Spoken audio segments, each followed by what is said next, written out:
أعوذ بالله من الشيطان الرجيم. بسم الله الرحمن الرحيم. الحمد لله رب العالمين، ثم والصلاة والسلام على أشرف الخلق حبيب إله العالمين أبي القاسم محمد وعلى أهل بيته الطيبين الطاهرين. أما بعد. Ndugu zangu, baada ya kumshukuru Mwenyezi Mungu Subhanahu wa Ta'ala, leo bado tupo katika mwendelezo wa darasa zetu za namna ya kuilea na kuirekebisha nafsi ya mwanadamu. Na leo katika mada yetu ndogo ambayo tutaongelea kuhusiana na uadui, ambalo ni moja katika miongoni mwa tabia mbaya hazitakiwi kusifika katika nafsi na mazingira ya mwanadamu kwa ujumla. Lakini katika darasa hii ya uadui, kwanza kuna nukta muhimu ambazo tunatakiwa tuzifahamu na ndio tutakazopita ili darasa yetu iweze kufahamu uhalisia wa uadui. Nukta ya kwanza, tutaelezea uhalisia na maana au maana halisi ya uadui. Nini tunakusudia tunaposema uadui? Lakini nukta ya pili, tutaelezea ni zipi sababu zinazopelekea mwanadamu mpaka akafika kuwa yeye anaweza kumtendea mwenzake uadui. Lakini tatu, tutaangalia alama za kumtambua adui. Maadui wengine tunaishi nao, lakini mpaka uzijue alama za adui yako.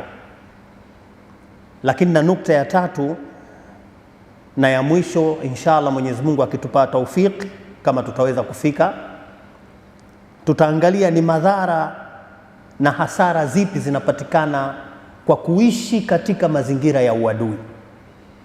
Hizi ni nukta tatu tutakazokuwa katika darasa yetu. Lakini kwanza, hebu tuangalie uadui. Wataalamu wa hizi elimu za maadili, elimu za kiakhlaqi, elimu za kitabia na saikolojia vile vile, wanausemaje? Nini maana ya uadui? Wanasema kwamba uadui ni husuma wa dhulmi wa tajawuzi alhad, kwamba tunaposema neno uadui huwa inakuwa ni mgongano au mkwaruzano au mivutano baina ya pande mbili.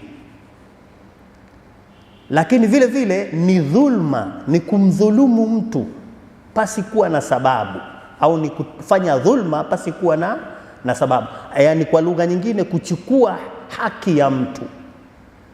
Na haki inayokusudia katika mada yetu si haki ile tunayosema kwamba la pengine umechukua simu ya mtu, umeiba pesa za mtu. La, hii ni haki ya kiroho, haki ya kinafsi, haki ya kisaikolojia. Mwanadamu miongoni mwa haki zake anatakiwa apendwe, asifanyiwe uadui, na ndio maumbile yake. Utakapo mwekea uadui na husda na chuki zisizokuwa na sababu, maana yake umemdhulumu, na hii ni dhulma. Na dhulma hizi wengi sana tunazisahau katika maisha yetu. Utakuta watu hawaheshimiani, utakuta watu hawapendani, utakuta watu wanatukanana matusi makubwa makubwa. Hizi zote ni dhulma, kwa sababu yule mtu umemdhulumu roho yake. Baada ya tukio lile ulilomfanyia, hatakuwa na amani tena, atakosa raha, atakosa utulivu wa kiroho na nafsi yake. Sasa hii ndio inayoitwa tajawuzil had, kuvuka mipaka. Wa dhulmi wa tajawuzil had, kudhulumu pamoja na kuvuka ile mipaka. Na sisi kwa sababu tunayoelezea darasa za namna ya kuilea na kuirekebisha nafsi, uadui tunaokusudia hapa ni uadui wa kudhulumiana kinafsi, kiroho, kisaikolojia. Kuweka chuki kwa ajili ya mtu fulani, kuweka husda kwa ajili ya mtu fulani, kuto kumpenda fulani, kuto kumkubali fulani. Hivi vyote ni dhulma, kwa sababu maumbile ya mwanadamu kama mwanadamu huwa anahitajia katika maisha yake, anahitajia upendo, anahitajia kuhisi haishi katika mazingira ya watu wanaomchukia, kuishi mazingira ambayo haya ni maumbile yake. Hauwezi kumuondoa mwanadamu katika hali kama hii. Hii ni fitra yake, na ndio maana huwa ninapenda katika darasa zilizopita kuikumbushia aya hii katika surati Rum, faaqim wajhaka lid-dina fitratallahi allati fatara an-nasa alaiha, faaqim wajhaka lid-dina hanifa fitratallahi allati fatara an-nasa alaiha. Simamisha mielekeo yako katika dini, yani katika nidhamu za kidini, katika maadili ya kidini, katika tabia njema za kidini. Kwa nini? Kwa sababu ndiyo maumbile yako. Sasa huyu ni mwanadamu, anaambiwa kwa sababu yale ndiyo maumbile yake. Kwa hiyo wewe ukitaka kuishi na watu, ishi uwapende, usiwadhulumu kwa kuwafanyia chuki. Ishi uwakubali, usiwadhulumu kwa kutowakubali. Ishi huku ukiwa unaonyesha sura za tabasamu kwa wenzako, ili mradi usiweze kuwa ni mwenye kudhulumu, kwa sababu huu akishagundua tayari utaamka uadui kwa upande mwingine, na haya ndiyo maumbile ya mwanadamu. Ala kule hali, lakini tukimbie moja kwa moja katika nukta muhimu ya ambayo tunataka nini, sababu za uadui. Uadui unaanzia wapi? Uadui unaanzia wapi? Kuna nukta nyingi sana za kuanzia pale unapoanzia uadui. Sisi tutashika upande mmoja, kwa sababu kuna upande wa kimada kwa vitu vinavyoshikika, kama vile nilivyotoa mfano kusema simu au kitu kingine au pesa. Hivi ni vitu vya kimada. Sasa sisi hatutaongelea hivyo zaidi, sisi tutaongelea upande wa kiroho zaidi. Kuna baadhi ya mambo ya upande wa kiroho mwanadamu akiyafanya au akiyatenda, basi haya mambo yatasababisha uadui, yatatengeneza uadui. Mambo haya ni manne, ngoja nikutajieni kwa haraka alafu kisha tulichambue moja baada ya lingine. Mambo yanayopelekea uadui, kwanza ni ujinga, kukosa kuwa na ilmu, kukosa kuwa na maarifa, na hususan maarifa tunayowakusudia hapa sisi ni maarifa ya kiroho. Lakini pili ni utani, kasrati almizah, utani mwingi sana, kupenda kutaniana sana. Lakini kupenda kupinga sana na kukosoa sana. Kuna watu wana tabia hizi, yani kabla hajalisikia jambo au hata amelisikia, lakini ana tabia ya kukosoa mara kwa mara na kwa wingi zaidi. Lakini tatu ni udhaifu na uvivu, au uvivu na udhaifu katika jitihada za kimaisha, katika juhudi za kupambania maisha.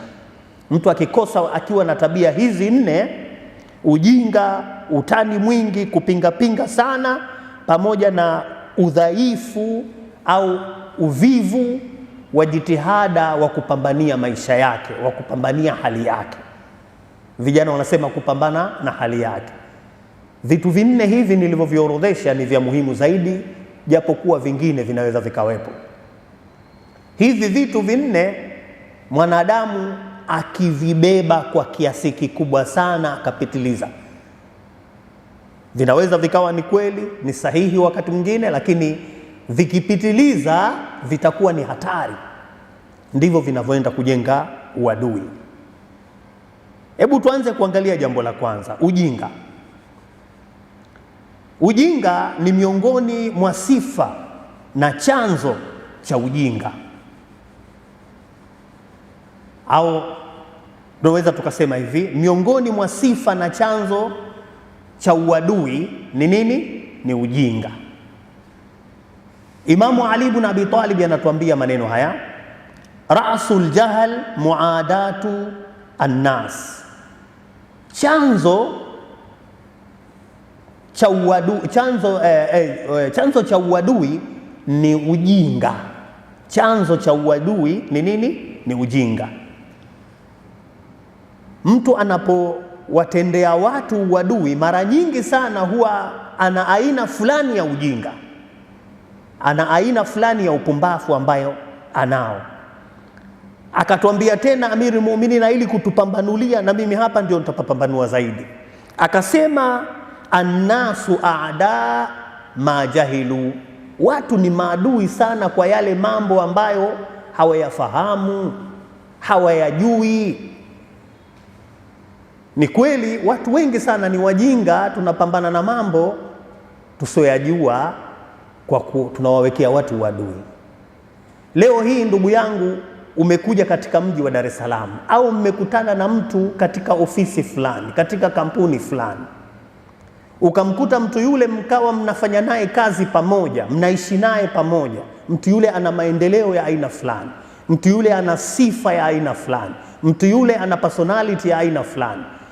Yule mtu personality ile inaweza ikawa mmoja wapo akamuonea mwenzie wivu, akamuonea chuki, akamfanyia husda, akakasirika. Kwa nini huyu yuko hivi? Kwa nini huyu amekuwa ni mtu ana confidence nzuri sana? Kwa nini huyu amekuwa na personality nzuri sana?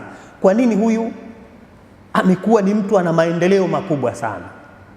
Kabla ya kumchukia, angalia ni wapi huyu mtu ametoka, ni maisha ya namna gani ameyapitia. Usiingie tu katika uadui kwa kumchukia mtu na kugombana na mtu na kumwekea mtu husda na ubaya wa aina tofauti tofauti, na pengine hata kwenda kufanya mipango ya kumuua, kabla hujajua huyu kilichomfikisha pale katika confidence ile, kilichomfikisha pale katika maendeleo yale ni nini. We mwenyewe jiulize kwanza, je, kuna maisha mtu akafanikiwa na akawa ni mtu wa hali ya juu na maendeleo na confidence sio ya kawaida katika jamii yake au katika kazi yake, ikawa tu ni kufumba na kufumbua? Hakuna kitu kama hicho, haiwezekani. Haiwezekani mtu akawa na maendeleo, akawa na personality kubwa, akawa na uwezo mkubwa sana kwa dakika moja. La, hawa wote unawaona wana confidence, hawa wote unawaona kwamba wana maendeleo, hawa wote unawaona wanamiliki wanavyomiliki, wana utaalamu wa hali ya juu katika kazi zao na juhudi zao. Usidhani kwamba hawakupita mazingira ya kuumia kwanza na kuanguka. Walianguka wakasimama, walianguka wakasimama. Wamepitia maisha magumu sana. Maisha yale magumu yakawafunza mpaka wakafika, wakaweza kufanya nini? Wakaweza kuwa watu, wakaweza kuwa. Sasa wewe dakika mbili tu unakuja kutaka kumbomoa mwenzio. Kwa nini umbomoe mwenzako katika hali kama hiyo? Lazima ujiulize, na huu ndio tunaosema sasa, huu ndio ujinga. Annasu aada ma jahilu, watu ni wajinga sana kwa kile ambacho hawakijui. Kwa sababu wewe unakwenda kupambana na mtu maskini ya Mungu ambaye amejitahidi katika maisha yake. Alikosoma haukufahamu, tabu alizozipata katika soma yake wewe huijui, kazi alizotaabika nazo katika maisha yake, na pengine kahama taasisi na taasisi, alafu leo unakuja kumdharau na unataka umbomoe kwa dakika mbili. Huo ni ujinga wa hali ya juu. Kuwa makini sana na swala kama hili.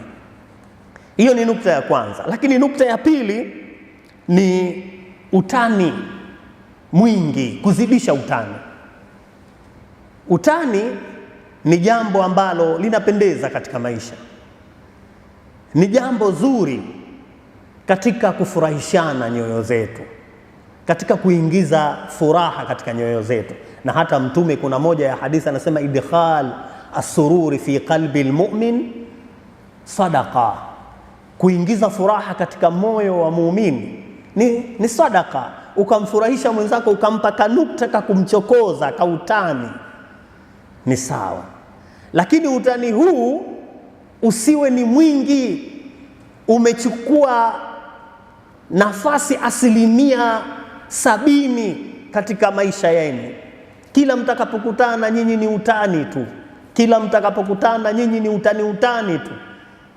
Utani huo si mzuri, utani unasababisha uadui, kwa sababu mwanadamu ana wakati ambao anastahiki kuipata raha, na kuna wakati ambao mwanadamu anakosa raha, hastahiki kubugudhiwa.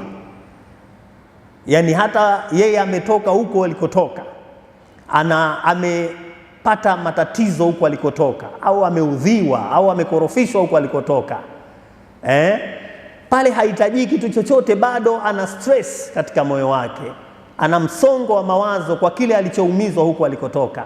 Sasa wewe ukiwa ni mtu wa utani kila wakati bila kusoma mazingira, au ukauchukua utani wenu katika maisha yenu ni 70-80, basi ujue utagombana na watu, utaweka uadui, kwa sababu binadamu si kila wakati tunahitajia utani. Utani una nafasi ndogo sana katika maisha yetu. Sasa utani mwingi huzidisha uadui. Tumwangalie Imam Jaafar, tumwangalie Imamu Ali ibn Abi Talib salawatullahi wassalamu alayhi, anasema maneno haya: likulli shay'in bidhra wa bidhratul udwan almizah. Anasema kila kitu kina mbegu yake ambayo inapandikizwa, na mbegu inayopandikiza uadui ni nini? Ni kasratul mizah, ni utani mwingi. Ni utani mwingi sana. Ukizidisha ule utani mwingi, basi itakuwa ni tatizo. Kwa hiyo kuwa makini sana na uchunge sana utani uliopitiliza. Lakini namba 3 ni kupinga sana, na hili napenda nilisemee tena. Kupinga, kukosoa ni haki, lakini kupinga na kukosoa kunatakiwa kuwe na kipimo. Kisiwe kwamba kukosoa ndiyo kazi yako. Kuna baadhi ya watu, sasa sielewi ni ujinga au ni kitu gani, utakuta kwamba huwa anapenda kukosoa kila wakati, hususan atakapokuwa akiwa na mtu ambaye anataka kujionyesha yeye kwamba yuko juu kuliko. Kuna wale watu ambao wao wanajikuta wako juu, mutakabbirin, au tunasema kwa lugha za kisaikolojia wanamuita huyu narcissism. Hawa watu hawa manarsisti ni hatari sana. Hawa huwa anapokuwa na mwenziwe ambaye ana sifa fulani, ana uwezo fulani mbele yake, basi huwa mara nyingi sana, hata kama mwenzake atakuwa right katika kuongea kitu, kwa sababu yeye huyu narcissist mara nyingi sana anakuwa anatamani yeye awe juu zaidi ya watu wengine. Sasa siku zote atakapoona mwenzake yuko bora, anaeleza labda fikra nzuri, ana maneno yake yamepangika, yanakwenda vizuri, basi saa zote utamuona anatupa maneno ya kukosoa. Atatafuta neno la kukosoa, lazima atafute neno la kupiga. Umeona? Sasa hawa watu design hizi huwa wanakuwa ni hatari sana, kwa sababu wanatengeneza mazingira ya uadui. Uadui anamtengenezea zaidi huyu anayekosolewa. Huyu narcissist yeye ni adui tangu zamani. Narcissist yeye ni adui tangu zamani, kwa sababu kile kitendo cha kukosoa pindi anapomuona mtu mwenye uwezo zaidi yake, yeye kwake tayari ni uadui ule, anataka kumporomosha mwenzie, kisha kasirika pale alipo. Lakini anakuja kwa mazingira ya kujifunika na kujificha, kwamba anakuja na fikra ya kukosoa au fikra ya kutaka kuonekana yeye ni mtu ambaye ana fikra bora zaidi kuliko watu wengine, lakini kumbe ni msukumo wa uadui. Sasa uadui utakuwa zaidi, utazaliwa kwa upande wa pili, kwa huyu ambaye anapingwa kila wakati, kukosolewa mara kwa mara. Basi ukimkosoa mtu mara kwa mara, tayari ujue huyu katika nafsi yake utaanza kumvunja na kumbomoa kwa namna fulani. Utamuona ataanza kuwa na uadui fulani, kwamba mimi nikiongea mbele za watu, huyu bwana kila siku lazima atie maneno, kila siku lazima mimi pointi hii, na ameirudia vizuri na ameangalia pointi zile ziko sawa, lakini lazima yeye alete neno tu la kufanya Hala kuli hali. Hiyo ni pointi au nukta ya 3. Na nukta ya 4 na ya mwisho katika sababu zinazoleta uadui, zinasababisha uadui, ni uvivu na udhaifu katika juhudi binafsi, juhudi za kupambania maisha yako au fani yako au kazi yako au maendeleo yako. Yani kwa lugha hizi, mtu yoyote, mwanadamu yoyote awe atakavyokuwa, akishakuwa na hali ya uvivu, na wakati yeye Mwenyezi Mungu amemjaalia ana fani fulani, ana uwezo wa kufanya kitu fulani, na kama ni msomi, amesoma na amechukua labda shahada yake au diploma yake ya kazi fulani, ya fani fulani, na fani ile ametunukiwa shahada na ametunukiwa tuzo kwamba huyu mtu anastahili kufanya kazi hii.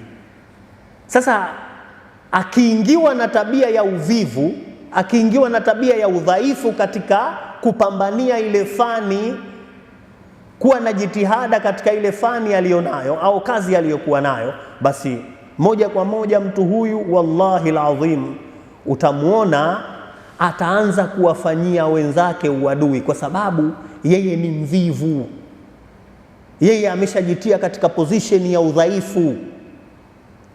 Kwa hiyo ataanza kupambana na wale ambao wanalingana naye katika fani moja, pengine wamesoma wote ualimu, lakini waalimu wenzie wakawa wanajuhudi sana. Kwa hiyo yeye ataanza kuwaonea chuki wenzake, ataanza kuwaonea uadui wenzie, wakati wote wana certificate za aina moja na chuo walichosoma ni kimoja. Lakini vile vile anaweza kuwaonea wivu, ugonjwa umepanda zaidi, kuwaonea wivu hata watu wenye fani nyingine. Mtu anapokuwa mvivu sana katika majukumu yake, basi anaweza akamuonea mtu hata sio wa fani yake, akamuona tu mtu fulani ana maendeleo, na wakati ukiwalinganisha kwamba fani ya yule na fani yake yeye ni vitu viwili tofauti, na uingizaji wao wa mapato, hata kama angekuwa anafanya kazi yeye, mapato ya yule ni makubwa kwa sababu ya kazi aliyonayo, lakini yote yanakuja ni nini? Ni sababu ya uvivu. Japo angalikuwa na juhudi katika kupambania fani yake na kazi yake, hawezi hata siku hii moja ukamkuta anawatazama wenzie, ukamkuta anaangalia wenzake. Amirul Mu'minin Ali ibn Abi Talib salawatullahi wassalamu alayhi anatufundisha katika jambo kama hilo. Tena anatupa kwamba tujitahadhari sana na uvivu na udhaifu katika kupambania mambo yetu. Angalia, anasema man dha'afa jidduhu qawiya dhiddahu. Mtu yoyote siku zote anapoonyesha uvivu, anapopata sifa ya uvivu katika maisha yake na udhaifu katika maisha yake yeye mwenyewe binafsi, badala ya kupambana na kile alichonacho, basi huyu upande wa pili utapata nguvu. Yani uvivu utapata nguvu zaidi na kuporomoka utapata nguvu zaidi. Yani tupambanue mazingira mazuri ya hadithi hii. Yani Amirul Mu'minin anataka kutufundisha hivi kwamba siku zote katika maisha, wewe Mwenyezi Mungu amekujalia fani, amekujalia ilmu, amekujalia fani mbalimbali za aina yoyote nzuri ambazo zinaweza zikakuingizia kipato na kukutanua na kupanua shakhsia yako na personality yako na kukupa maendeleo makubwa katika jamii. Sasa siku zote ukianza kuingiwa na udhaifu na hicho ulichonacho katika kazi yako, basi kitakachotokea ni nini? Jambo la pili ndio litafanya nini? Litaanza kuwa na nguvu. Yani kwa lugha hizi, uadui wako ndio utakaokushughulisha zaidi, ule uadui utakaoupata. Manake ukishakuwa ni mvivu utaanza kuwaonea watu uadui. Sasa uadui ndio utakuwa na nguvu zaidi kuliko jitihada zako, kwa sababu saa zote utakuwa wewe haujiangalii wewe. Maisha yanataka ujiangalie wewe mwenyewe, usiwaangalie watu. Jiangalie mwenyewe, mimi nimesoma, mimi ni msomi, mimi nina uwezo, mimi nafanya kitu fulani. Kwa hiyo pambana hicho ulichonacho. Pambania. Kwa nini hupambanii hicho ulichokuwa nacho? Utakapokosa kupambania ulicho nacho, maana yake wewe utaanza kupambana na watu, na hapo ndipo kuporomoka kwako kunapoanza, na hapo ndipo maradhi ya kisaikolojia yataanza, na hapo ndipo utaanza kupata hasara kubwa sana, kubwa mno.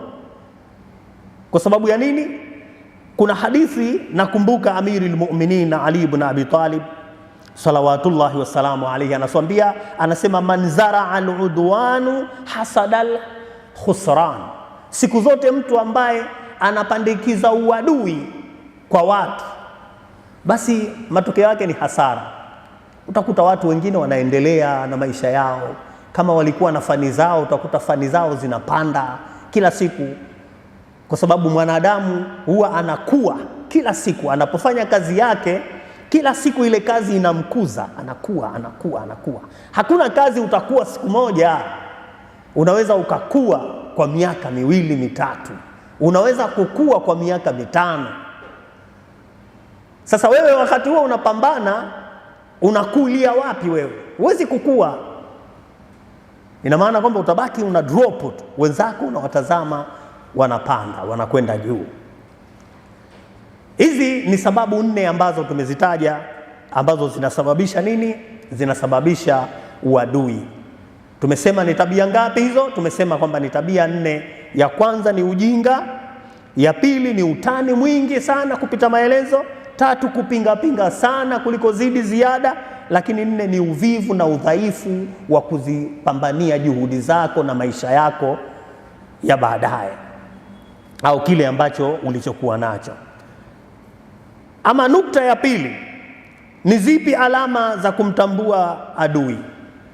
Ndugu zangu, maadui ni ngumu sana kuwatambua, lakini kuna alama ukizishika katika maisha na katika jamii, utawafahamu maadui zako 100%.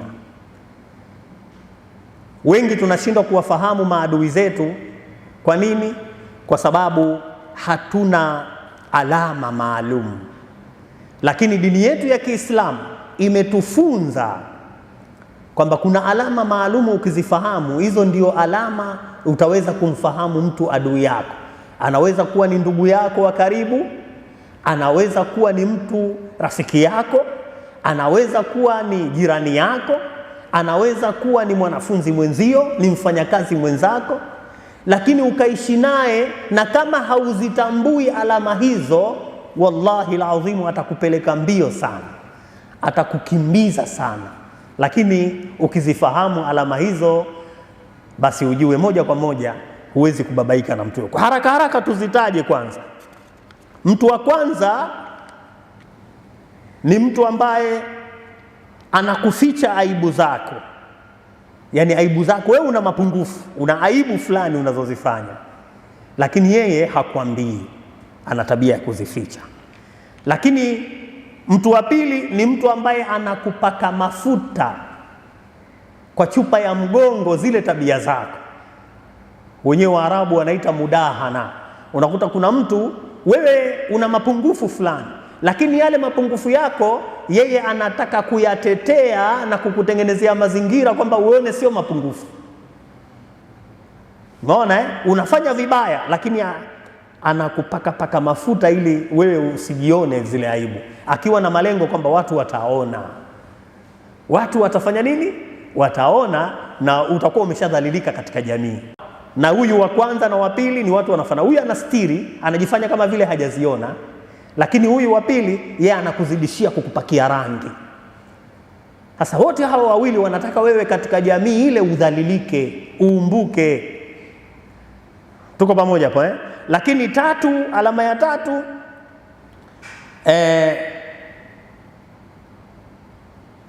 sallu ala Muhammadin wa ali Muhammad, Allahumma salli ala Muhammadin wa ali Muhammad. Anayekuficha muongozo. Kuna mtu anakuficha muongozo, yaani unakuta mtu hakuongozi pale unapokuwa umekosea, pale unapokuwa umeharibu, umeonyesha mapungufu fulani, au pengine kama ni mtu katika jamii maarufu umekosea kaherufi, yeye hakuiti akakurekebisha, akakupa mwongozo. Shekhe wangu pale kale inabidi pale panasomwa hivi.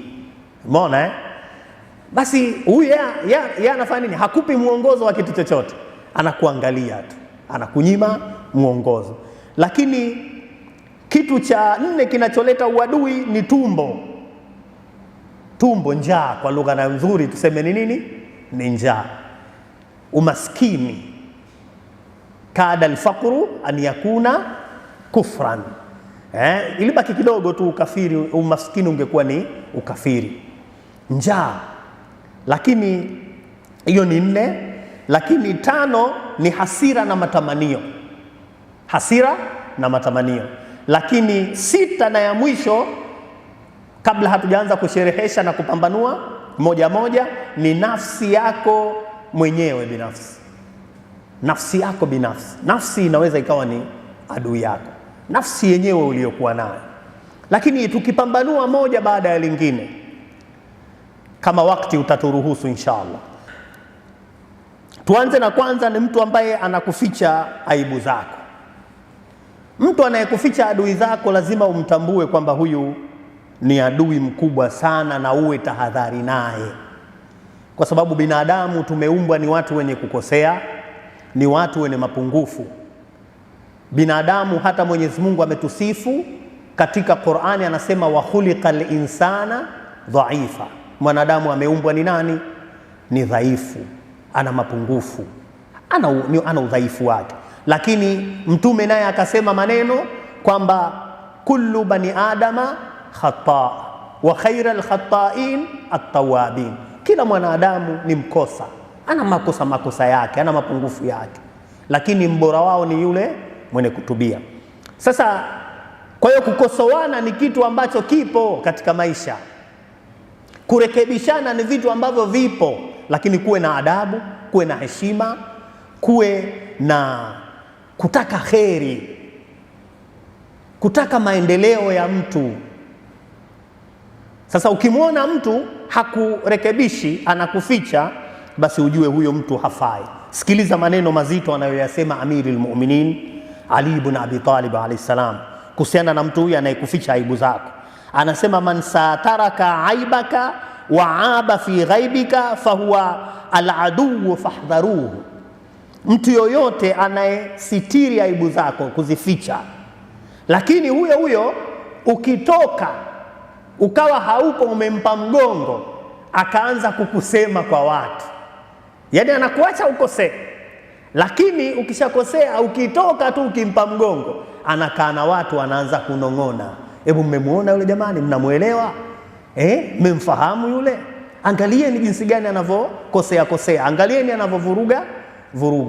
Asikwambie yeye mwenyewe. Huyu ni adui mbaya sana, huyo ni adui mbaya sana. Imamu Ali anasema fahdharuhu, muogopeni huyo mtu. Mpende sana mtu ambaye anapenda kukuchana live. Wakati mwingine hawakoseagi wale watu.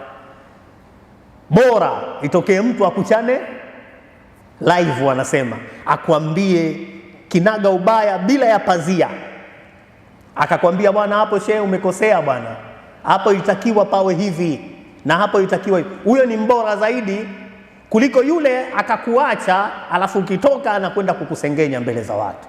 Huyu mtu mbaya sana, huyu ni mtu hatari mno, fahdharuhu. Lakini mtu wa pili ni yule ambaye anafanya nini? Anakupaka mafuta, yaani lile kosa lako anakuja kulipendezesha. Umefanya kosa, anakwambia bwana wewe hatari sana, rafiki yangu wewe noma kweli kweli. Yaani anakusifu kwa lile, yaani anakusifia kosa, Mwangalie mtu huyu Sheikh, hatari sana, mtu wa kumwogopa mno, kwa sababu ana uwezo hawa mkubwa. Unaweza ukatukana mbele za watu, unaweza ukawadhalilisha watu mbele za watu, lakini yeye pale anasema bwana umewakomesha kweli kweli, yani pale leo wewe ndo umenifurahisha katika siku zote. Hakuna siku ambayo umeongea kama leo, hakuna siku ambayo umefanya matukio kama leo. Muona jinsi gani anavyokupaka, wakati lile ni kosa kweli. Hata wewe ukikaa pembeni Ukitulia peke yako unasema kweli nimewakosea leo watu na nimewavunjia adabu, lakini yeye anakupakisha rangi. Huyu mtu ni hatari sana, huyu ni bonge la adui yako namba moja. Angalia Imamu Ali ibn Abi Talib alayhi salam anasema maneno haya, innama summiya al-aduwa aduwa liannahu ya'du alayk. Anasema huyo adui amesemwa ni adui kwa sababu ni mtu ambaye anakutendea au anakutengenezea mazingira ya uadui. Man dahanaka fi maaibika fahuwa aduun, mtu yoyote anayekupaka rangi katika makosa yako na aibu zako, huyo ni adui yako mkubwa sana. Muogope sana huyo. Binadamu tunatakiwa tukosolewe bwana, binadamu tunatakiwa turekebishwe, binadamu tunatakiwa tuwekwe sawa pale ambapo tunapokuwa tumeharibu. Ni kawaida, wa khuliqal insanu dhaifa kullu bani adama khataa wa khairul khataina at-tawabin. Mwanadamu ni dhaifu, ndio maumbile yake, na mwanadamu maisha yake yote tangu anapoanza kuzaliwa mpaka na nini anatakiwa aanze kujifunza tu, hakuna maisha ya mwisho. Tunaambiwa tutafute elimu mpaka kwenye mwanandani. Yaani hiyo ni mfumo wa mwanadamu, lazima tuusome. Na kusoma sio lazima ukae darasani ukaandika notes au mwalimu akakufundisha, la, kuna kusoma umesoma, lakini ukifika pengine kuna kaherufi umekasahau, kuna utendaji fulani ambao wewe unautenda ovyo ovyo, wenzako watakurekebisha. Na ndio binadamu alivyo. Na mpaka maendeleo, unaona maendeleo makubwa, wote wana maendeleo makubwa, wote maraisi na mawaziri wao wa dunia mzima hii tangu ulimwengu huu uanze ni kukosoana, na ndio maana watu wanafaulu na wanafanikiwa. Hakuna mtu ambaye anakosa kumrekebisha mwenzake na kumkosoa mwenziwe. Ala kule hali. Lakini tuangalie hiyo ni nani, ni alama ya ngapi? Hiyo ni alama ya pili. Alama ya tatu tulisema kwamba ni nini? Alama ya tatu ni njaa, tumbo. Watu wenye njaa, yani kwa maana tunakusudia tumbo, watu wenye dhiki, watu wenye maisha magumu, mtu mwenye maisha ambayo asipotoka ina maana kwamba familia yake haijakula wala yeye mwenyewe hajakula. Hii njaa hii jiepushe nayo sana, isipokuwa baadhi ya watu wachache sana. Baadhi ya watu wachache sana, watu ambao wana imani za daraja la juu sana, watu ambao wamekamilika kiimani. Hawa njaa yao ni tofauti na njaa ya sisi tusokuwa na daraja za kiimani. Mtu yoyote mwenye daraja, na hii ndio tofauti. Kuna mtu anaweza kuwa na daraja kubwa ya imani na akawa ni fakiri sana, lakini utendaji wake na maisha yake yatakuwa ni tofauti na mtu ambaye ana njaa kali lakini maisha yake hayana imani iliyokamilika. Huyu mtu ndio anayekuwa ni hatari, na sio watu wote. Naomba hapo tuelewane vizuri kwamba na sio watu wote, baadhi ya watu. Kwa hiyo anapokuwa na ile njaa yake, ile njaa itamletea itamkosesha kwanza utulivu wa nafsi, itamkosesha furaha, itamkosesha amani, itamtia mashaka, itamletea msongo wa mawazo. Kwa hiyo anaweza kuwa ni mtu wa dhana nyingi sana, na hata akawa anawadhania vibaya wale ambao wana kipato kiasi chake fulani, na akawatengenezea uadui waliokuwa na kipato zidi yake au zaidi yake yeye. Akawaona hawa ndo maadui, hawa ndo wanaochukua pesa zetu, hawa ndio nani, kwa sababu amekosa daraja ya imani. Lakini aliyepata daraja ya imani, angalia atakapokuwa anaona, anasema Mwenyezi Mungu ndio mpangaji, Mwenyezi Mungu ndio mwenye kuweza kupanga, anagawa riziki kwa mafungu yake. Hawezi wote binadamu tukawa ni nini, ni sawa. Ma asabana illa ma kataba Allahu lana. Atakuwa huyu mwenye imani anasema hakuna jambo litakalotukuta isipokuwa nini, kile Mwenyezi Mungu alichotupangia. Kwa hiyo hawa watu wawili ni tofauti. Sasa sisi tunamwongelea huyu ambaye hana daraja la imani. Ambaye hana daraja la imani ndio huyu hapa ambaye anaongelewa na Amirul Mu'minin Ali ibn Abi Talib. Anasema batanil mar'i aduwahu, tumbo la mtu au njaa ya mtu ndio adui yake. Njaa ya mtu ndio adui mwenyewe, ndio adui yake mwenyewe. Kwa sababu gani amesema ndio adui yake? Yaani yeye mwenyewe mwenye njaa ndio adui wa njaa yake. Kwa nini amesema maneno hayo? Amesema maneno hayo kwa sababu huyu atakuwa na su'i dhanna. Akishakosa imani tu atakuwa na su'i dhanna. Akishakuwa na su'i dhanna atawadhania watu vibaya vibaya. Kila mtu atakuwa anamdhania ovyo tu. Akimwangalia mtu ana neema kidogo, hawa ndio anatuibia hela zetu hawa. Akimwangalia mtu kidogo ana maendeleo, huyu anajidai sana huyu. Umeona? Akimwangalia mtu kabadilisha chakula, ameenda kununua hiki, amerudi na hiki, anasema si unaona wanavyoharibu hawa chakula, angalia wanavyokiharibu. Umeona? Mambo kama haya.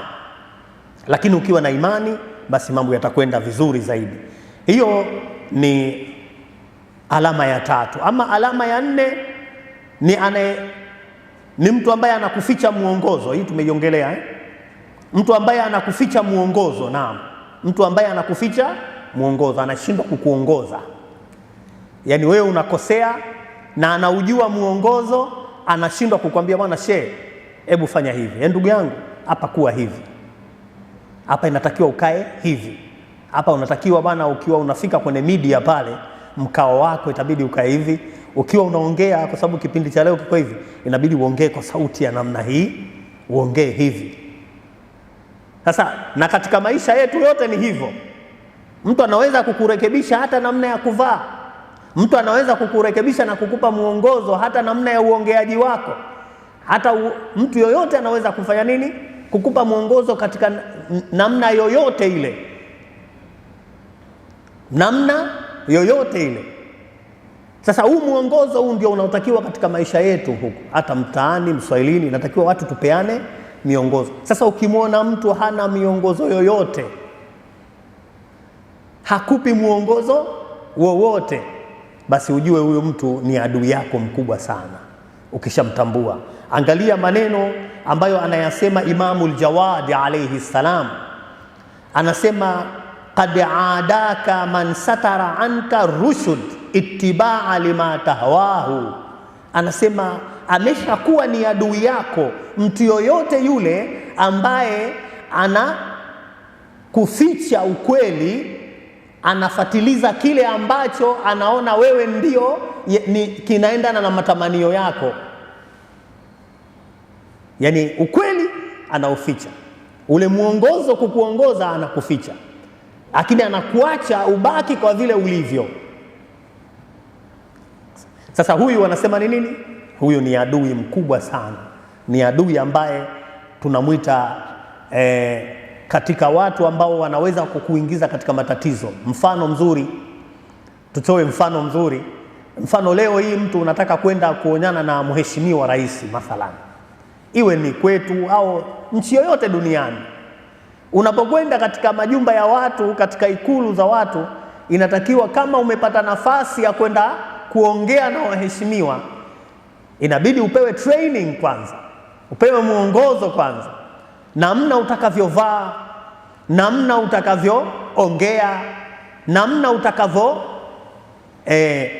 utakavyoitengeneza ile personality yako, namna gani ukienda kukaa na mheshimiwa kule uende kukaa, na namna ya uombaji wako wa kitu unachokwenda kukiomba na kwenda nini. Lazima vitu hivi uongozo,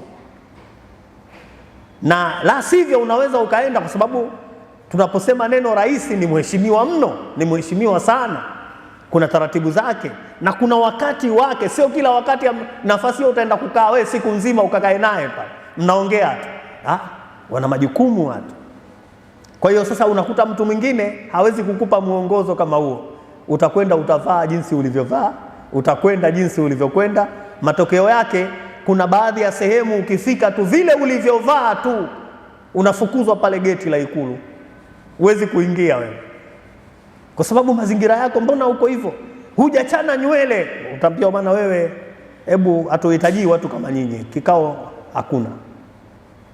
Hauna appointment uliotoa ukapeleka pale, lazima ufukuzwe.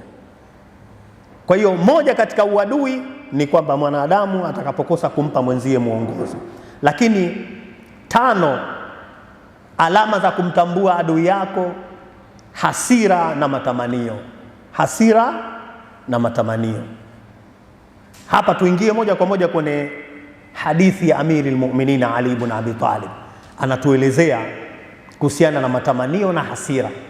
Anasema waqala a'da aduwa lilmar'i ghadabahu wa shahawatahu. Adui mkubwa wa mwanadamu ni hasira zake na nini? Na matamanio yake. Ni adui mkubwa sana. Kivipi? Yani labda tupate mfano kidogo, ili mfano huo unaweza ukatusaidia kwa namna fulani na kutuweka vizuri. Yani mwanadamu atakapotumia hasira, ikawa ni mtu wa kuhemkwa kwa haraka na kukasirika kwa haraka, akawa hana aina fulani ya utulivu na uwezo wa kuyapokea matatizo yanayokuja kwake, au shutuma au matusi au kejeli zinavyotoka mbele ya watu wengine, akawa hana kile kifua cha kuyapokea kwanza na kujua kwamba kwa nini wamenitukana, kwa nini wamenidhalilisha, kwa nini wananifanyia hivi, basi mtu huyu ile hasira yake itakuwa ni adui yake. Huwezi kujua, leo binadamu wana utaalamu mkubwa sana. Utaalamu wenyewe unachokozwa makusudi. Wanasema fulani mfanyie hivi, ukishamfanyia hivi atakasirika. Akikasirika, sisi ndio hapo tunapoanza sasa. Wewe unakuwa uko safi, hauna ugomvi na mtu wala haujawahi kumchokoza mtu, lakini unatengenezewa mazingira ya wewe kukasirika. Ukikasirika utapigana, kwa sababu ile makasiriko yale uliotengenezewa na mazingira uliotengenezewa, yale peke yake tu ndio yatakao kuingiza wewe kwenye uadui. Peke yake atakuingiza wewe kwenye uadui. Utaanza kupambana na watu, na wao kwa sababu walikuwa uadui wameuficha ndani ya nyoyo zao tangu zamani, sasa ndio wanapoanzia. Wewe unaona alivyompiga mwenzie, unaona alivyomtukana. Kwa hiyo unajikuta umetengeneza uadui na watu pasi na wewe kujua. Lakini vile vile inawezekana mtu ameteleza tu, hakukusudia, lakini wewe ukakasirika, ukapigana, lakini kumbe sio makusudi yako. Lakini inawezekana vile vile mtoto nyumbani amevunja kikombe cha udongo, thamani yake shilingi 2,000, 1,000. Tena unachukua siku hizi hata kwa mkopo. Lakini utamkuta mzazi anakasirika, akakuta mtoto ameshusha kabati la vyombo lote chini, vikombe 10, vikombe 15. Basi mtoto yule atapigwa mpaka hasira. Unampiga mtoto kwa sababu ya kikombe cha shilingi 1,000, 1,500, 2,000. Kwa nini umpige mtoto kwa hasira hizi? Pengine mama ametia chumvi imezidi katika mboga, tayari ushakasirika na hautaki, na ugomvi chungu mzima ndani ya nyumba. Hii ndio inapoanza nini? Uadui unapoanza. Kwa sababu mtoto ukimpiga, sawa wewe ni mzazi wake, lakini hata yeye ana akili. Anasema hivi, kweli baba au mama, kikombe kile kina uzito gani kuliko mimi? Yaani kile kikombe kikubwa kuliko mimi. Hata watoto jamani, tuwachunge sana. Watoto wana akili, watoto wanajitambua na wanajua thamani yao, na wanafahamu kwamba wao ni bora kuliko vikombe, wanafahamu. Kwa hiyo unapompiga kwa sababu ya kikombe, ujue umetaka matatizo. Mama zetu wanajifahamu, wanajielewa, tena wao ndio wakubwa zaidi. Pindi unapomtukana kwa sababu ya kukosea, ameweka chumvi nyingi kwenye mboga, tayari hawezi kukubali, itakuwa ni uadui mkubwa, na mtaanza kupambana na mtagombana kwa kiasi kikubwa sana. Uadui unaanzia huko. Kwa hizi ni sababu za uadui. Matamanio, tuchukulie mifano. Kuna watu wana matamanio ya hali ya juu sana, daraja la hali ya juu sana, mpaka matamanio huwa yanamkosesha mtu hekima, busara, ustaarabu. Kwa hiyo unaweza kukuta yale matamanio yake yakamtengenezea uadui na watu. Mfano, kuna watu wana matamanio ya ajabu sana, yaani mtu mpaka anafikia kwenda kumchukua mke wa mtu, au ni matamanio ya ajabu sana. Kwa hiyo anapokwenda kutembea na mke wa mtu, maana yake kwamba huyu mtu matamanio yake yako kiwango cha juu, hususan katika ulimwengu wa leo. Ulimwengu wa leo wanawake ni wengi sana, yani wanawake ni wengi, bali ni rahisi kuwapata, ni rahisi kuoa. Sasa leo inakuwaje mtu akaenda kugongana na mwenzie katika mke mmoja? Hili ni shida. Hii ni matamanio ya kijinga sana, matamanio ya ajabu. Kwa hiyo sasa angalia matamanio haya yatapeleka wapi? Akishajua upande wa pili, lazima uadui unaanza, mapambano yanaanza. Hawezi kukubali, hakuna mume ambaye anakubali aziniwe mkewe. Mjue moto utawaka mkubwa mno. Hakuna, labda awe afahamu na afe afahamu, lakini kama ataelewa, mtapambana kwa staili yoyote ile, mtapambana. Kwa hiyo angalia, inabidi tuweke balance katika matamanio yetu, inabidi tuweke balance katika hasira zetu, kwa sababu hasira inaweza ikakuchukua na kukubeba mpaka ukashangaa unatengeneza uadui na watu wengine. Lakini matamanio kama huwezi kuwa na balance, basi ujue matamanio hayo yatakupeleka na yakakupeleka kuwa na uadui na pengine ukafa kabisa. Lakini jambo la mwisho ni nafsi yako mwenyewe. Nafsi yako binadamu ni alama mojawapo ya kwamba nafsi yako ni adui wako.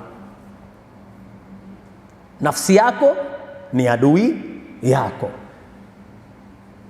Imamu Ali ibn Abi Talib ana maneno mazuri, anatufunza haya. Tumalizie darasa yetu, anatufunza katika maneno haya matukufu na mazuri. Anasema hivi, nafsaka aqrabu a'daak, nafsi yako ipo karibu, ni adui yako wa karibu sana. Nafsi yako ni adui yako wa karibu sana. Sasa hapo ni swali lazima lije, kwa nini?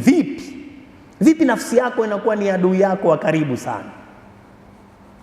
Lakini kuna hadithi nyingine niimalizie, ndio tutoe mchanganuo na kupambanua zaidi.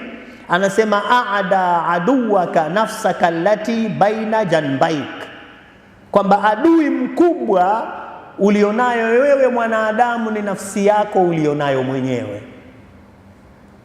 Hii ni kauli hizi mbili kwamba zinatisha kidogo, na mtu anaweza asielewe. Mwanadamu adui yake anakuwa ni nafsi yake. Hapa anayekusudia si kila mwanadamu, ni mwanadamu mjinga jahili ambaye haijui nafsi yake, haitambui nafsi yake. Na sisi ndio maana katika darasa zetu tumekuwa tukifundisha sana namna ya kuilea na kuirekebisha nafsi. Nafsi hii ndugu zangu ina maarifa yake, ina ilmu yake katika dini na hata katika elimu ya ulimwengu wa kisaikolojia. Nafsi ina nafasi yake, inatakiwa ipewe kipaumbele chake. Nafsi inatakiwa tuijue, nafsi inatakiwa tuifahamu. Na haya ndio makosa makubwa sana tunayafanya katika maisha yetu. Tunashindwa kuzifahamu nafsi zetu, ndiyo maana tunapata matatizo mengi sana. Ndiyo maana uadui katika maisha yetu unakuwa ni mkubwa sana, kwa sababu sisi wenyewe katika nafsi zetu tumejisahau, hatuzitambui aslan. Wakati kama wewe Muislamu, angalia ulivyoambiwa na Imamu Ali ibn Abi Talib salawatullahi wasalamu alayhi. Anasema maarifatu nafsu min afdalul maarif, maarifa ya kuitambua nafsi yako ni bora kuliko elimu nyingine, ni bora sana. Kwa nini? Kwa sababu nafsi inaweza kuwa adui yako kama hujaitambua. Kwa sababu nafsi, usipoitambua nafsi yako, yani kwa lugha nyingine, usipojitambua wewe mwenyewe ni nani, hata Mwenyezi Mungu huwezi kumjua. Lakini vile vile usipoitambua nafsi yako, hata mambo yako katika maisha yatakuwa ni ya ovyo ovyo, hayaendi, yanaenda kwa migogoro tu. Siku zote migogoro tu katika maisha, kwa sababu hujajitambua. Angalia angalia Mtume Muhammad anatufunza maneno haya, anasema maarifatun nafsu anasema bwana Mtume katika moja ya hadithi zake akitufundisha kuhusiana na nafsi, anasema man arafa nafsahu faqad arafa rabbahu. Mtu akiifahamu nafsi yake mwenyewe, yani ukajitambua, mimi ni nani, mimi ni nani, umuhimu wangu ni nini, ni ipi daraja langu na nafasi yangu. Kama haujavitambua hivyo, basi jua kabisa hata Mwenyezi Mungu huwezi kumfahamu, huwezi kumfahamu. Na ndio maana hata uangalie katika aya tukufu Mwenyezi Mungu anasema sanurihim ayatana fil afaq wa fi anfusihim hatta yatabayyana annahu alhaq, nitawaonyesha wanadamu kwa kupitia alama zangu na kwa kupitia huu ulimwengu na vilivyoumbwa katika ulimwengu, lakini katika nafsi zao wenyewe nitawaonyesha mpaka wanielewe mimi Mungu ni nani. Lakini angalia Mungu alivyokwenda, yani anataka umjue yeye kwa kupitia kujitambua mwenyewe. Huwezi kumjua Mungu kama hujajitambua mwenyewe, huwezi aslan. Wala sikudanganye mtu, ukimwona mtu ovyo ovyo alafu anakuambia anamjua Mungu, mkatae, kwa sababu anayemjua Mungu ndio huwa kwanza amejitambua. Anayemjua Mungu hawezi kuwa na uadui na wenzi wake, hawezi kuwa na uadui na akawa anapambana kwa sababu ya kubomoa maisha ya watu, hawezi, kwa sababu huyo yeye mwenyewe hajijui nani, au yeye mwenyewe amejikuta ana mapungufu ya hali ya juu. Ndio maana utamwona anafanya nini, anakwenda kupambana. Sasa moja katika nukta hizo. Lakini vile vile maisha hayataki uadui ili yaende. Maisha hayataki nini? Hayataki uadui. Siku zote maisha yakiwa yanaishi na uadui, ujue hayotoenda. Kwa nini? Kwa sababu tulisema kwamba uadui ni ujinga. Annasu a'daa bima jahilu, watu ni maadui kwa vile wasivyovifahamu. Sasa wewe ukiwa unaishi katika mazingira ya uadui, maana yake wewe hujatambua nafsi yako, na siku usipoitambua nafsi yako hakuna jambo lako litakalofanikiwa katika maisha, hakuna. Utafeli tu, lazima ufeli. Na ndio maana Amirul Mu'minin akatuambiaje kutuonesha kama utafeli, anasema kwamba man arafa nafsahu jalla amruhu, mtu yoyote atakayeijua nafsi yake yeye mwenyewe kwanza, basi utakuta mambo yake yanaporomoka, yanakwenda tu kwa mafanikio. Angalia swala hili, na ndio maana hapa tukaona kuna umuhimu sana watu wa kulitambua nafsi zao. Mtu asipojitambua nafsi yake, ndugu zanguni, ujue kabisa kwamba huyo maisha yake hayatokwenda kama inavyotakiwa. Kwa leo tuishie hapo. Tumuombe Mwenyezi Mungu Subhanahu wa Ta'ala atuzidishie ilmu ili tuweze kufikisha zaidi na zaidi. Rabbana atina fid dunya hasana wa fil akhirati hasana wa qina adhaban nar birahmatika ya arhamar rahimin. Wassalamu alaykum wa rahmatullahi wa barakatuh.